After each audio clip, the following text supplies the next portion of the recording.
Който познае 3 чужди думи, печели. Път на дамите. Избери си език и категория. Испански, животно. Ето, това е животното. Никакъв шанс. И нека да чуем думата. Un perro.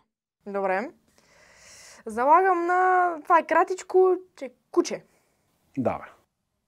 Точно така. Куче, бе. Да, бе. Майко! Да, бе. Твоя ред е. Храна на немски, защото съм гладен. Твоята дума? Brot. Хляб, в курс. Да, бе, хляб. Хляб. Хляб. Сигурен си. 100%. Добре, позна. 1-1. Английски, защото по принцип го знам. Животно. Това е твоята дума. Ostrich. Това е штраус. Много лесно. Храна на английски. Asparagus. Аспержия, в курс. И какво много сте добри. Не смееш гръцки. Гръцки. Действие. Tro. Те заложа на глада си.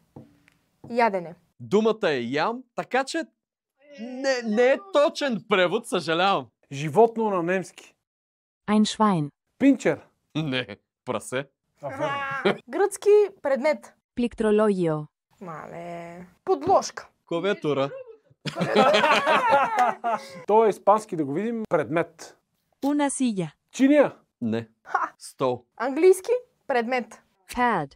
Да, ето това вече... Това беше подложка, нали? Точно така.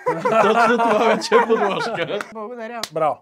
А теб те пращаме на уроци в учебен център Младенови.